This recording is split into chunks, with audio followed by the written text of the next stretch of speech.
की अमेरिकेमध्ये यंदा सोयाबीनची लागवड 4% वाढणार आहे, तर दुसरीकडे मक्याची लागवड 3% कमी होणार आहे। आणि हे समजून घेऊया की मक्याची लागवड नेमकी का कमी होऊ शकते। आता आपण शेतकरी आहोत, आपल्या सगळ्या शेतकऱ्यांना माहिती आहे की मका उत्पादनासाठी युरियाचा जास्त वापर केला जातो, परंतु आंतरराष्ट्रीय बाजारामध्ये युरियाचे भाव हे 20% पासून ते 60% पर्यंत 70% पर्यंत वाढलेले आहेत आणि टंचाई देखील आहे। अमेरिकेमध्ये देखील हीच परिस्थिती आहे। त्यामुळे या वाढलेल्या युरियाच्या भावामुळे अमेरिकेतील शेतकरी मक्याकडे यंदा पाठ फिरवण्याची शक्यता आहे। त्यामुळे मक्याची लागवड यंदा 3% कमी होऊ शकते असं अंदाज व्यक्त केला जातोय। दुसरीकडे मक्याच्या तुलनेमध्ये सोयाबीनचे भाव मागच्या काही दिवसांमध्ये आंतरराष्ट्रीय बाजारामध्ये जरा चांगल्या प्रमाणात वाढलेले दिसून आले। म्हणजे भावाचा जर विचार केला, भाववाढीचा विचार केला, तर मक्याऐवजी सोयाबीनच्या भावात जी वाढ झाली होती ती अधिक होती।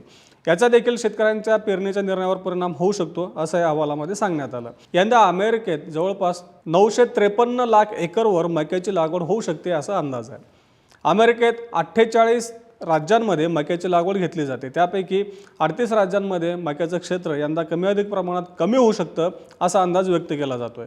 काही महत्त्वाच्या राज्यांमध्ये 3 लाख एकरने मक्याचं लागवड क्षेत्र कमी होऊ शकतं अशी शक्यता व्यक्त केली जाते। आता दुसरीकडे सोयाबीनची लागवड वाढण्याची शक्यता आहे, म्हणजे सोयाबीनचं लागवड क्षेत्र 4% वाढेल असं या अहवालातून पुढे आलंय। मग अमेरिकेत यंदा सोयाबीनची लागवड किती होऊ शकते, तर या अहवालातून असं पुढे आलं की 847 लाख एकरवर सोयाबीनची लागवड होऊ शकते।